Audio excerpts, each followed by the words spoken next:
Hello guys, welcome to 5th generation Hobby Shop and welcome to another unboxing and testing. Shout out po especially kay Sir Marvin. Sir Marvin Etol, sir, welcome to 5th generation Hobby Shop. This is the WE Bulldog gas blowback airsoft pistol.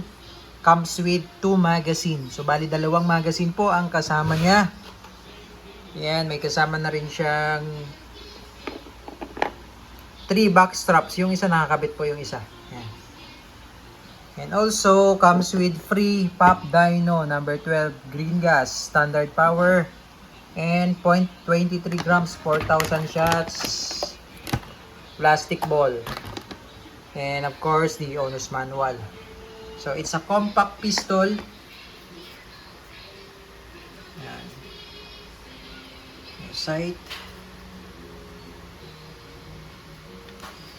Meron siyang Picatinny rail for accessories katulad ng flashlight, laser, pwede mo siyang lagyan. And made in Taiwan, gas blowback airsoft pistol. Ito yung kanya magazine, isang short tsaka isang long kasama. Ayan. Made in Taiwan ng WE gas blowback airsoft pistol. Okay, so ito sir, yung bali, ito yung kanya magazine, ito yung short. Tapos ito naman yung long na meron siyang mag sleeve. Kasi pag wala siyang mag sleeve, pag sinalpak mo siya sa unit, naglalagpas siya. Pangit tingnan. Yan, ito yung long. Ito pala yung standard size ng Bulldog. Ayan o, saktong-sakto lang siya dyan. Pag sinalpak mo yung long na walang mag sleeve, lagpas. Kaya kailangan ng mag sleeve para maganda siya tingnan.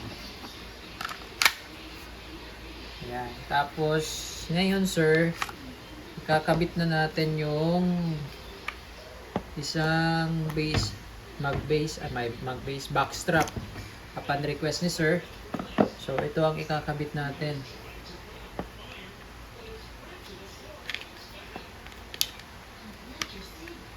Yan. Yung slim kasi ito medyo makapal to eh. Pag itong nakakabit. Yan. So bali dalawa po yung slim niya. Yan.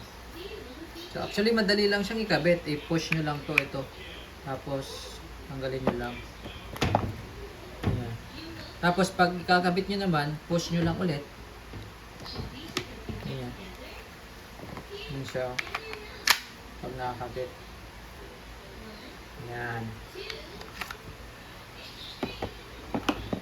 Okay.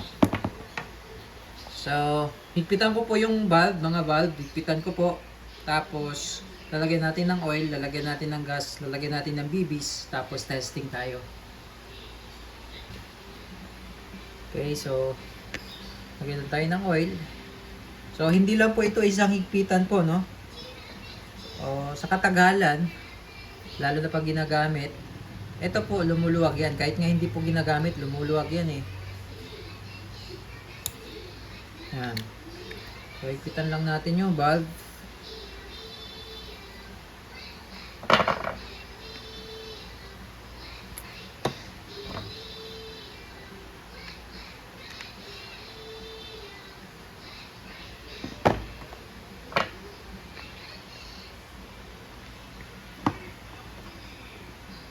Sa amin kasi bago namin yan pina-pull out, talagang chine-check namin yan. Tapos hinihigpitan na namin yung valve. Yan, palibre na namin sa buyer para pagdating sa buyer ay intact na. Pero pag ginagamit nyo ito, talagang kakailanganin nyo po ng itong valve tool kasi talaga lumuluwag naman yan. Hindi lang isahan kung higpit yan. Okay, tapos load tayo sa gas. Sa gas naman po, inverted position, pati warik dapat po ang position, no? 3 to 5 seconds lang. O, paano po natin malalaman na meron siyang gas sa loob? Ito wala pong laman yan, yan, no? Yan. napipindot siya kasi wala pong laman. Ngayon, itong isang nilagyan natin, matigas po yan, oh, kasi may laman na po yan. So, malalaman po natin yan pagka wala ng gas. Tsaka, hindi na puputok pag wala ng gas. Yan.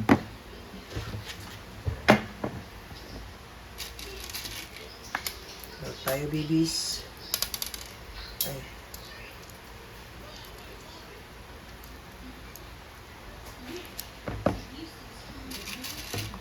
So, itetest po natin yung dalawang magazine, sir.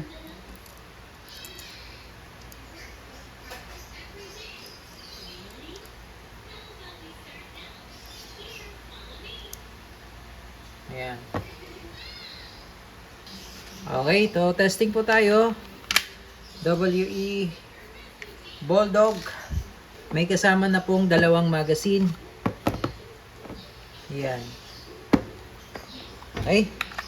Gas blowback airsoft pistol. Okay, testing po doon sa long mag. Ito pala, meron siyang manual safety, no? So, pagka nakakasa, pwede mo siyang ilagay sa safety. Ayan. Yan. Ito yung safety niya. Yan yung safety off. Yan. Pag nakikita nyo yung pula, ibig sabihin po niyan, ready to shoot. Sige, bababa nyo yan. Yan yung safe. Ready to shoot. Firing.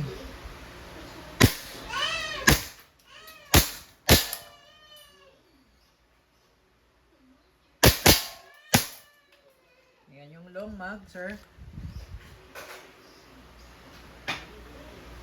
Yan. So, nag-open slide siya. Ibig sabihin, wala nang bala. Release nyo lang yung release nyo yung isang magazine. Tapos, insert natin isa. Ngayon, sir, minsan hindi siya nag-open slide katulad niyan. Pag malamig yung magazine, pag continuous yung gamit po, no? Normal lang yan. Tapos, pag nag-lock siyang ganun, hatakin nyo lang. Tapos, release.